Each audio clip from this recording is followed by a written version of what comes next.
Shalom umat-umat yang dikasihi Tuhan. Semoga Bapak Ibu saudara-saudari sekalian dalam keadaan sehat dan baik-baik saja. Kita berjumpa kembali dalam ringkasan pelajaran sahabat Jemaat Yosri Puro. Sudah di triwulan yang kedua ya, puji Tuhan.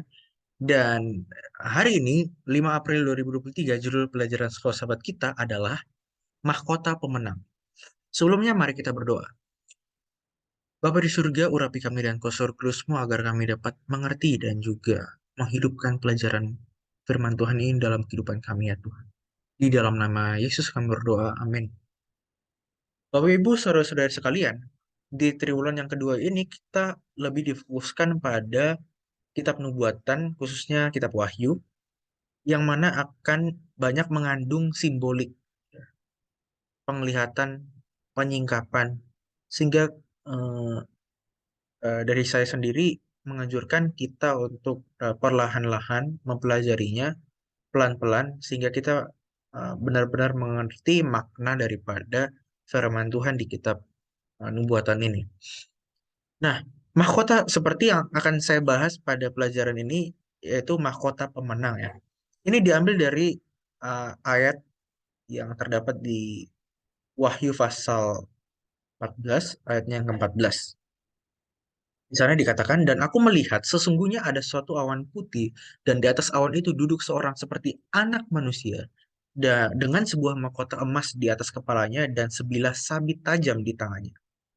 Jadi di sini Yohanes kekasih yang mana di Pulau Patmos dia mendapat sebuah penglihatan. Disingkapkan kepada dia di atas awan ini duduk seorang seperti anak manusia. Yang mana ini menggambarkan kedatangan Yesus yang kedua kali untuk mengadili umatnya, ya.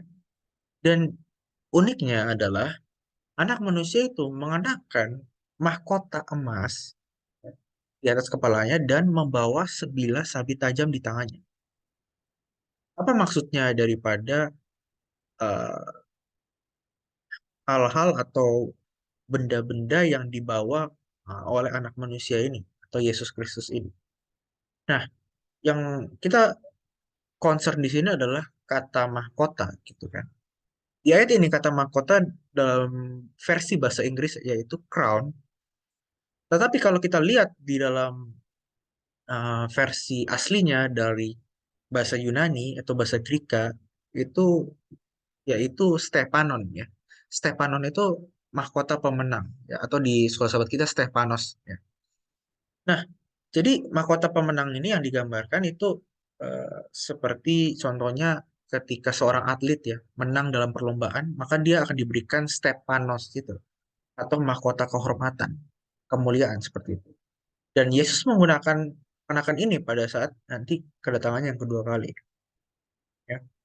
Tetapi padahal maksud saya Yesus juga pernah menggunakan mahkota juga ya ketika dia di dunia dan eh, melaksanakan penyaliban, dia dipakaikan mahkota duri.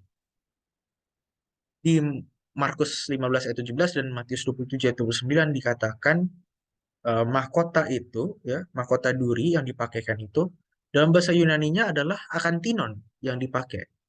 Dan akantinon ini dari tumbuhan berduri. Makanya namanya mahkota duri.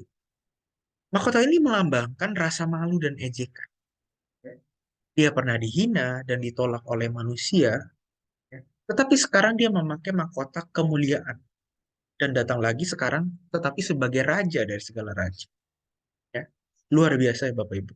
Sebuah kemenangan terjadi di sini. Nah, pertanyaannya adalah bagaimana kita mendapatkan kemenangan itu? Maka kita harus mengerti betul konteks daripada pekabaran ini ya. Dari Wahyu pasal 14 di ayat selanjutnya, ayat yang ke-15 ya, bahwa ada seorang malaikat ya diceritakan di sini keluar dari hadirat Allah dalam kemuliaan bait suci dan dia mengatakan kepada Yesus itu dengan suara yang nyaring bahwa sudah waktunya tuaian sudah masak. Dan kalau dihubungkan dengan Markus 4 ayat 26 sampai 29 ya, tentang perumpamaan benih yang ditabur, maka kita mengambil sebuah kesamaan di sini bahwa eh, kisah ini atau konteksnya ini sedang berbicara tentang tiba waktu menuai. Nah, menuai seperti apa yang digambarkan di sini? Makanya saya katakan bahwa kitab Wahyu itu harus pelan-pelan dipelajari karena ini simbolik ya. Nah, jadi Yesus sedang menggunakan di Markus pasal 4 ya 26 sampai 29 ilustrasi dari pertanian. Jadi berulang kali ya dalam perjanjian baru sering digunakan ilustrasi tentang pertanian.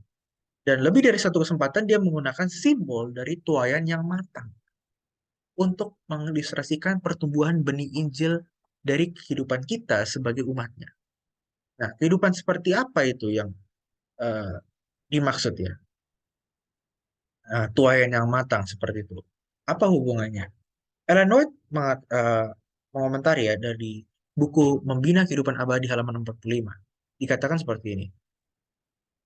Dengan dengan bertunasnya benih itu melukiskan permulaan dari kehidupan rohani dan pertumbuhan dari tanaman itu adalah gambaran yang elok mengenai pertumbuhan kerohanian. Seperti dalam alam, demikian pula dalam rahmat, tidak akan ada kehidupan tanpa pertumbuhan. Tanaman itu harus tumbuh atau mati. Sebagaimana pertumbuhannya itu sunyi dan tidak diketahui, tetapi terus-menerus, demikianlah perkembangan kehidupan kerohanian. Pada setiap tahapan perkembangan hidup kita bisa sempurna, namun jika maksud Allah dipenuhi bagi kita, akan ada kemajuan yang tetap. Penyucian adalah pekerjaan seumur hidup. Manakala kesempatan-kesempatan kita bertambah banyak, pengalaman kita semakin luas dan pengetahuan kita bertambah. Nah, jadi Ellen White mengatakan dalam perumpamaan ini, Kristus menyatakan hal kerajaan surga itu ya seumpama seorang yang menabur benih, di mana benih itu bertumbuh, bertunas, berbulir. Nah, benih yang dimaksudkan dalam perumpamaan ini adalah kebenaran firman Tuhan. Nah, ada dua bagian penting yang harus kita pahami yang menjadi perhatian kita. Yang pertama adalah peranan si penabur yang menabur benih dan peranan Tuhan yang menumbuhkan benih yang ditaburkan. Nah, berbicara tentang pertumbuhan, ini kaitannya erat ya dengan benih yang ditabur. Jadi, artinya tidak ada pertumbuhan tanpa benih yang ditabur. Nah, hal menumbuhkan benih itu merupakan bagian yang paling sulit ya dan paling berat. Ya, kalau di kehidupan nyatanya ya manusia dengan segala akal dan kepintarannya akan susah gitu ya. Dan itu hanya Tuhan yang dapat melaksanakannya. Nah, adapun proses pertumbuhan ini sifatnya bertahap ya, bertahap. Tidak ada proses yang instan, yang tiba-tiba berakar, bertumbuh makin besar, berbunga, berbuah, dan akhirnya siap dipanen. Cepat dan instan seperti itu tidak ada. Nah, begitu pula dengan kerohanian kita, Bapak Ibu. Adalah penting sekali untuk menjalani proses tahap demi tahap dengan belajar firman Tuhan setiap hari.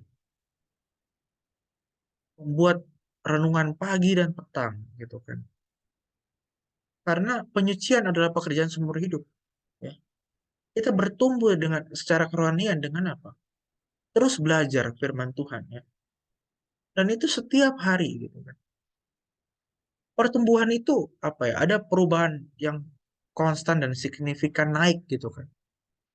Tidak hanya menetap di situ saja ya. Tapi kita harus ya ini semakin bertambah banyak kesempatan kita ya, pengalaman kita semakin luas, pengetahuan kita semakin bertambah. Kita harus upgrade gitu kan. Dan belajar lagi gitu kan. Karena itu proses. Maka kita akan menjadi matang ya secara kerohanian dan menghasilkan buah-buah perbuatan baik kita, sehingga kita akan dianugerahkan mahkota sebagai mahkota yang pemenang. Di dalam perlombaan iman kita di dunia ini, kita menjadi matang. Ya. Demikian pelajaran sekolah sahabat yang bisa saya sampaikan, kiranya ini bisa menjadi kekuatan bagi kita. Tuhan Yesus memberkati. Amin.